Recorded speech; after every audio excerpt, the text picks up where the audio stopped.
huduma ya ukombozi na uponyaji. Homina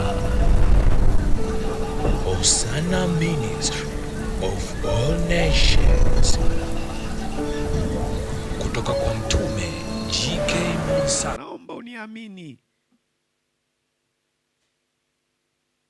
kipitishwa kidogo tu unalia mara. Tulia wewe.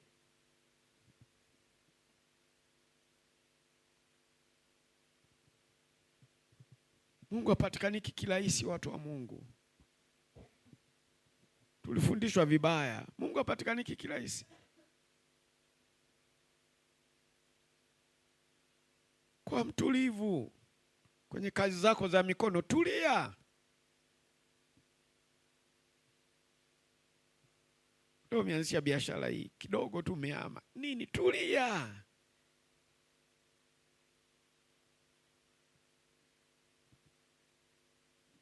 Tulia. Jenga imani ya kiwango cha hali ya juu. Imani ya kiwango cha hali ya juu inaruhusiwa ni kwa sababu mahitaji yetu ni makubwa. Kanisa alikupata nafasi kabisa. Kwa lazima kweli tuamue kutoka mioyoni. Lakini tusisahau kusudi la maombi yetu ni nini? Ni kwa ajili ya kujenga ufalme wa kwake huyu Mungu. Nataka leo akuponye. Nini? Peleka hoja yenye nguvu. Kuna lisiyowezekana.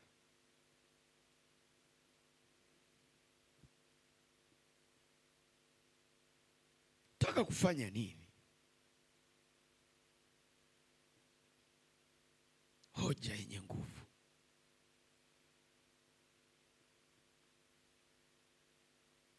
Njia ya msalaba ni maarifa, ni elimu. Manake tulia kwenye biashara yako. Kwa nini leo? Tulia, ndipo utakaposikia sauti. Sio juu juu tu, jatulia.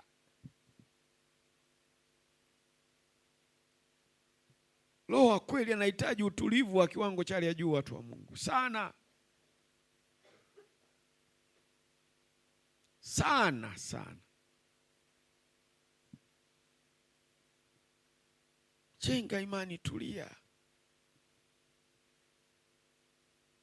Tafakari, kwa nini leo? Kesho kinatakiwa kiwe nini?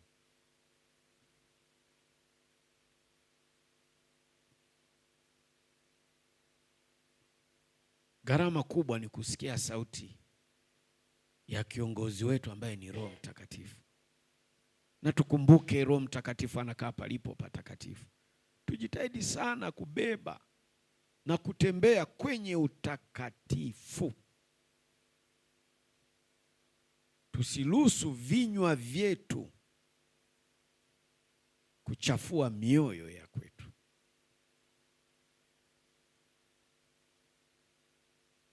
Lengo na kusudi, tunataka kuona maombi yetu yakijibiwa.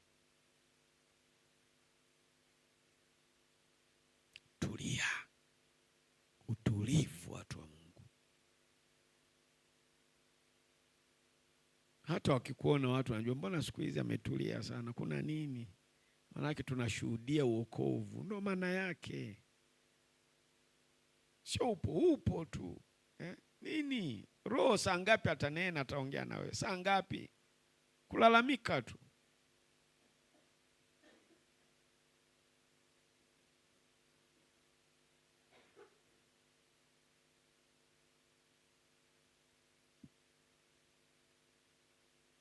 Mungu lazima ashuhudie ndani ya moyo wako.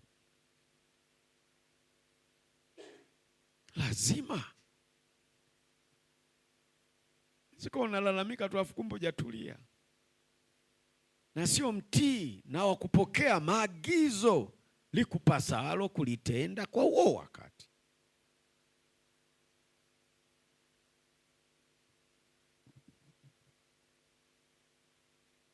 Tuache kulialia, tuache kulalamika, tulia, tafakari. Kwa nini hapa sivuki? Roho Mtakatifu ndo kazi yake kutukumbusha yatupasayo sisi kuyatenda kwa wakati. Ni kwa nini tunalialia? Tabia watu wa Mungu.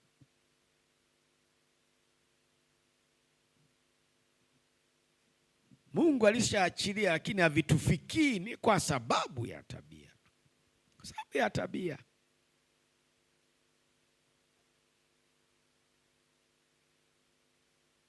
Mungu wetu ameturidhia, ndio maana tuko hapa.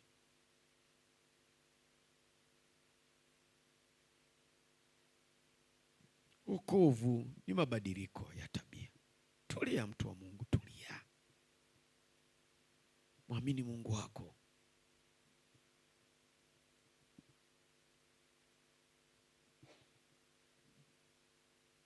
Kuna gharama kubwa sana, Mungu wa kweli, kuifanya nyumba yako imdhihirishe katikati ya jamii. Kuna gharama. Tuko mahali hapa kwa ajili ya kuachilia maarifa. Njia ya msalaba ni maarifa, mbinu. Manake Yesu ambaye ni Kristo alikufa akafufuka pale msalabani. Shughuli iliyofanyika ni kutuongezea, tumtumie yeye maarifa, mbinu ya namna ya kupambana na hii vita. Lakini yote haya yanakuwa matimilifu pale ambapo tulia, tulia mtu wa Mungu.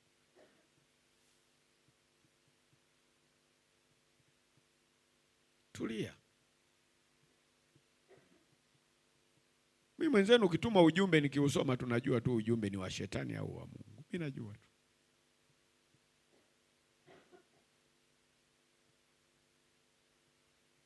Kwa nini? Shetani ni mawazo, shetani ni ufahamu. Ni kile ambacho umekiandika kinaenda kwa mtume. Je, kimembeba nani? Mungu au shetani? Kwa hiyo mimi najua tu. Lakini najua kwa namna gani watu wa Mungu. Mimi ishara zote ninazo. Sigino lazima igonge kwamba huu ujumbe umebeba kitu fulani.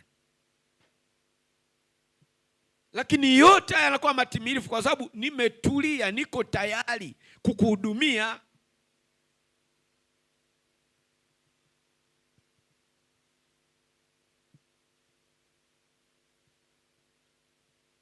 Utulivu mara pa kazi, kwenye mipango yetu tutulie. Tupange mipango yetu kwa utulivu, tumuhusishe yeye. Tutasikia sauti muda huo huo kesho usiku.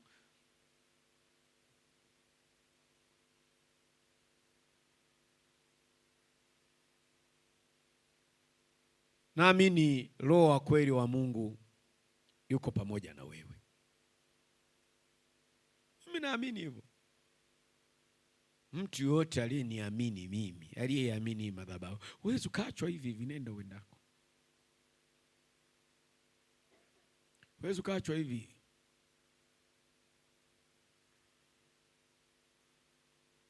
Huwezi ukaachwa hivi.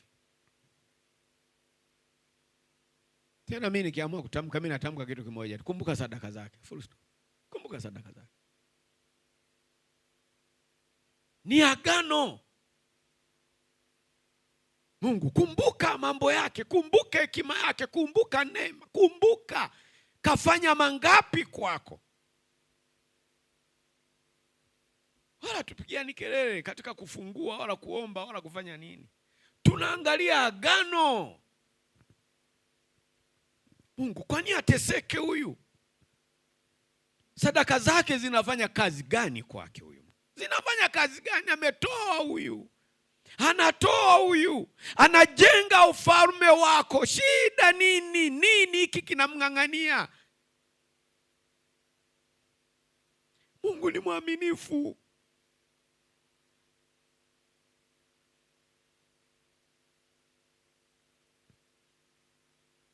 Unasomeka kwenye mfumo? Unatambulika kwenye mfumo?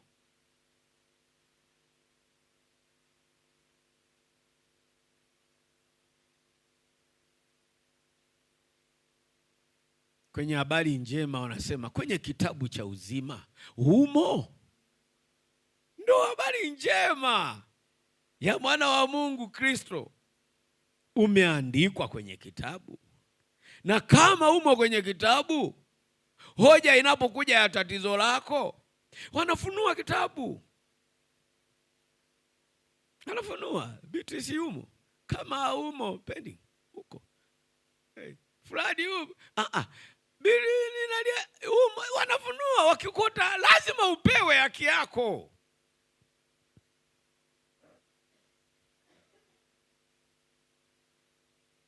Lazima upewe. Huu ndo wakati wa kuandikwa kwenye kile kitabu cha uzima. Tunaposema uzima ni kuhudumiwa. Tuache injili nyepesi hizo mnazoziona huko.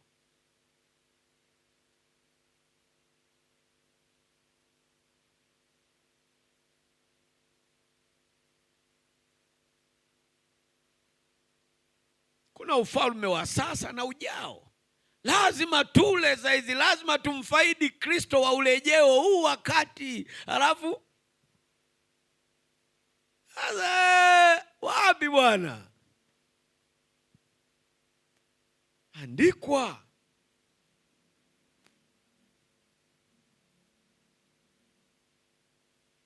Ingia kwenye mfumo, mtu wa Mungu, ingia. Ili tunapopeleka hoja, wanapekua tu kitabu tiki. Manake nini? Anastahili kuponywa, anastahili kufunguliwa, anastahili kukombolewa. Kwa nini? Anasomeka.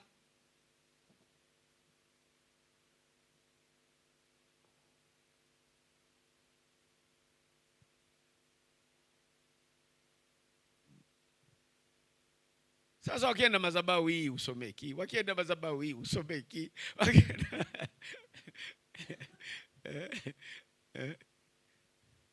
mwacha anaumiwa huyu Mwansasu, mwambie nilibana, nilikuwa kiunoni mwa Mwansasu, mimi nilikiri kwamba ndio madhabahu yangu. Nini sasa? Someka kwenye mfumo, someka. Lengo na kusudi, tunataka matokeo ya ibada. Mnanielewa watu wa Mungu? Yaani ili tukae nalo sana, tusipoteze siku bure. Lazima kuwe na matokeo ya ibada. Lazima uokovu wako udhihirike katikati ya jamii. Lazima.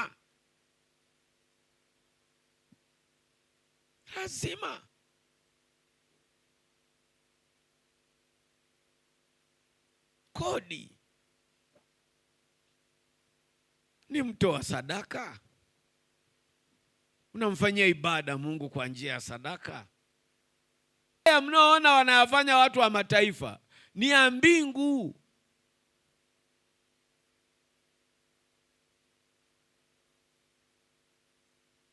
Hata hivi vikundi tunavyovipiga mawe ambavyo havitakiwi, vya kufa na kuzikana, wanaangalia kwenye daftari. Je, unachangiaga wewe? Ni mwanachama hai? Ni mfu? Hamna kitu.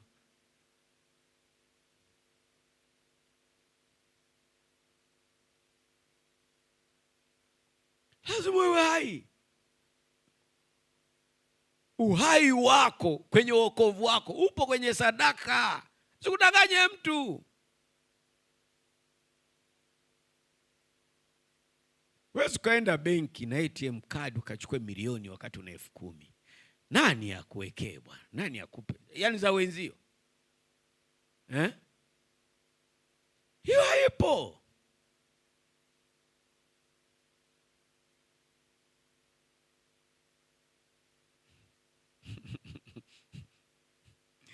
Hatutaki kuiga mifumo ya kishetani.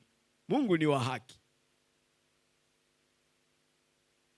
Mungu ni wa haki.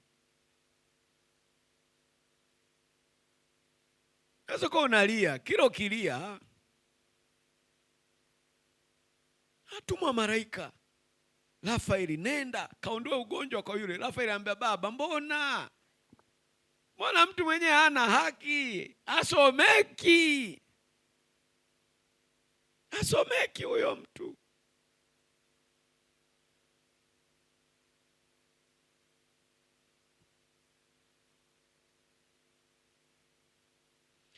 tuwe watulivu, tuamue kumwishi Kristo na kumtegemea yeye peke yake.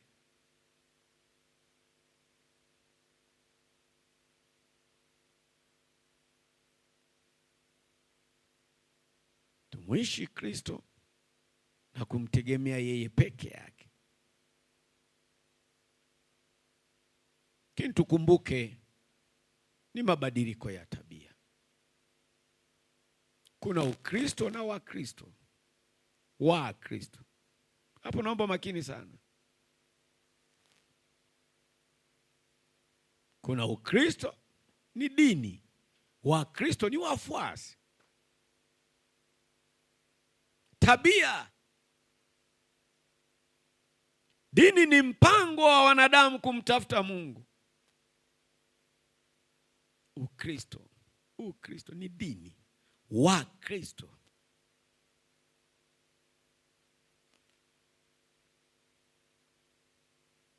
Wakristo wa kwanza, wafuasi wa Yesu ambaye ni Kristo, alitembea kwenye utaratibu akimtegemea Roho Mtakatifu. Hao ndo Wakristo.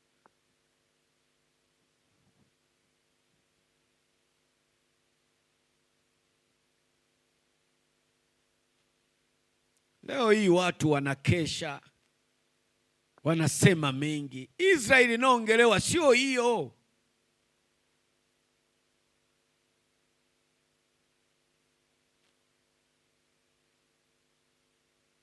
Mungu alichokusudia cha kuachilia mwana wake wa pekee aje chini ya jua ni kuunda Israeli mpya.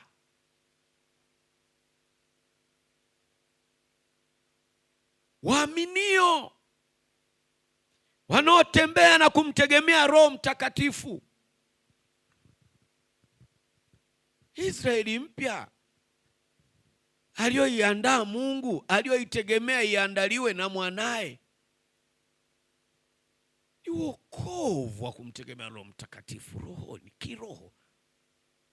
Umebadilika, wewe ni Israeli mpya. Sio hiyo mnaoisikia huko. Sasa leo tunaihubiri hiyo huko. Tunaihubiri hiyo eti.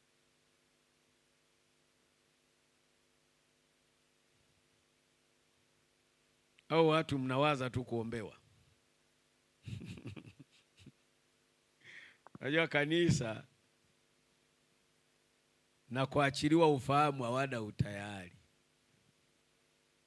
Zaidi ya miujiza, wapewe maji, mafuta lini.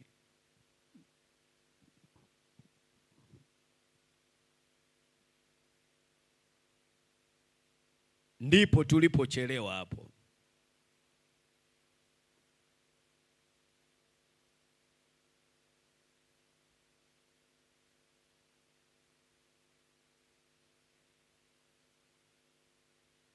Kufa na kufufuka kwake Yesu ambaye ni Kristo ni utimilifu wa mipango na lengo na kusudi ambalo Mungu aliliandaa kwa ajili ya walio wake.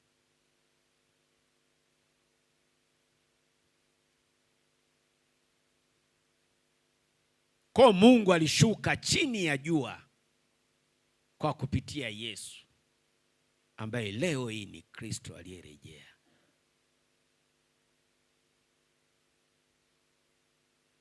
Kwa hiyo ulikuwa ni mpango na nia thabiti ya Mungu kwa ajili ya walio wake, Israeli mpya.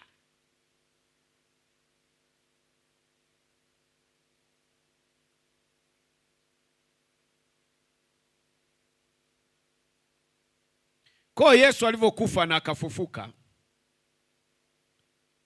Mungu tayari alishafanya utimilifu sasa wa mipango yake, na lengo na kusudi lake likawa sasa ni utimilifu. Ndio maana leo hii amejifunua kwa kupitia mwansasu, ukoo mpya. Shida hakuna ndani ya Israeli mpya, matatizo hakuna, ni raha tupu, kwa sababu Mungu yuko pamoja nasi. Imanueli, Mungu pamoja nasi. Imanueli, Mungu pamoja. Mungu pamoja. Shida nini?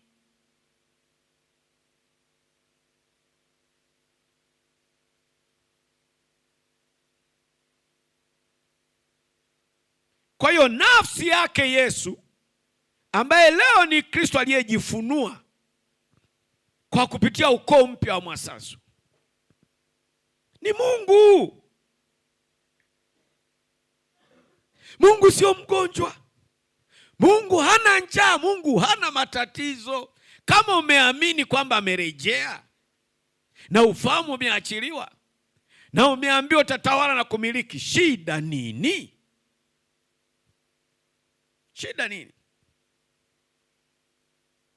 Kwa huu urejeo watu wa Mungu ndani ya ukoo wa Mwansaso, hii ni jumuiya mpya sasa. Maana ya jumuiya mpya, kusudi la Mungu ni Israeli mpya kwa lugha nyingine. Kwa ukoo mpya wa Mwansaso, urejeo wa Yesu ambaye ni Kristo ni Israeli mpya. Israeli mpya, watu wa Mungu, haina shida wala dhiki. Ndio maana tumeambiwa tutatawala na kumiliki, kwa sababu Mungu Emmanuel yuko pamoja nasi. Yuko pamoja nasi. Tunda la Roho. Tunda la Roho. Upendo ni maisha na maisha ni upendo. Nilikuwa nataka tu ujue na ufahamu kwamba Israeli mpya iliyokuwa imeandaliwa na ambayo tunayo kwa sasa iko ndani ya ukoo mpya wa Mwansaso. Sio hiyo Israeli mnaoona yuko. Kusudi lake Mungu na mpango au nia yake Mungu imefikia kilele, na kuthibitishia uamini. Imefikia kilele ndani ya ukoo mpya wa Mwansaso. Hujaingia kwenye ukoo mpya wa Mwansaso, Israeli mpya kwako haipo.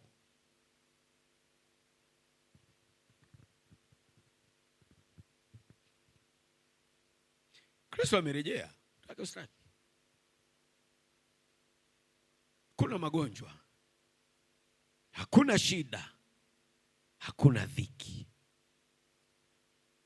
Kwa hiyo watu wa Mungu, Israeli mpya ni wale wana wa Mungu walioingia kwenye ukoo mpya wa Mwansaso, ambao wanabeba upendo, unyenyekevu na uvumilivu. Hiyo ndio Israeli mpya. Hatuna Israeli ya kimwili. Tulishaondoka huko. Tulishaondoka. Nia na kusudi na mpango wake Mungu sasa umetimia ndani ya ukoo mpya wa Mwansaso. Hiyo ndiyo Israeli mpya ambayo Mungu aliandaa kwa kupitia mwana wake wa pekee. Kwa sasa dunia nzima ukitaka kuwatafuta wana wa Mungu utawapata wapi? Ukoo mpya wa Mwansaso. Tubadilike. Wana wa Mungu wamebeba upendo, kunyenyekea na kuvumiliana.